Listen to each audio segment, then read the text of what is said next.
अस्सलाम वालेकुम दोस्तों, आप देख रहे हैं पंजाबी कल्चर और करंटरों की दुनिया। ठीक है जी, ਅੱਜ ਦੀ ਜੰਤਰੀ ਸ਼ਾਮਲ ਕਰਨ ਤੋਂ ਪਹਿਲੇ ਇੱਕ ਛੋਟਾ ਜਿਹਾ ਮਿਸਰਾ ਜੀ। ਕਹਿੰਦਾ ਟੁਰ ਗਏ ਲੋਕ ਸਿਆਣੇ ਬੀਬਾ, ਟੁਰ ਗਏ ਲੋਕ ਸਿਆਣੇ ਬੀਬਾ ਤੇ ਟਾਲੀ ਥੱਲੇ ਹੁੱਕੇ ਰਹਿ ਗਏ। ਜਵਾਨ ਜੋ ਸਾਡੇ ਪਿੰਡ ਦੇ ਨੇ ਸ਼ਿਕਰ ਦੁਪਹਿਰ ਵੀ ਸੁੱਤੇ ਰਹਿ ਗਏ। ਟੁਰ ਗਏ ਲੋਕ ਸਿਆਣੇ ਬੀਬਾ ਤੇ ਟਾਲੀ ਥੱਲੇ ਹੁੱਕੇ ਰਹਿ ਗਏ। ਛੱਡ ਕੇ ਭੈਣ ਭਰਾਵਾਂ ਨੂੰ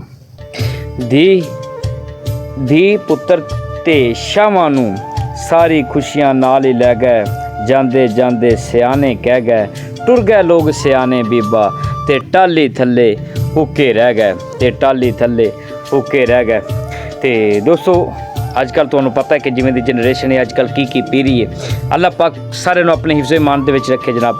ਤੇ ਸ਼ਾਮਲ ਕਰਨੇ ਆ ਅੱਜ ਦੀ ਜੰਤਰੀ ਜਨਾਬ। ਅੱਜ 13 ਫੱਗਣ ਦੀ 2081 ਵਿਕਰਮੀ।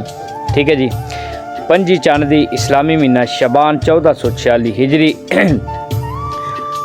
24 ਫਰਵਰੀ ਈਸਵੀ 2025 ਤੇ ਦਿਹਾੜ ਜੀ ਅੱਜ ਪੀਰ ਦਾ ਬੋਲਿਆ ਜੀ ਨਾ। ਠੀਕ ਹੈ ਜੀ।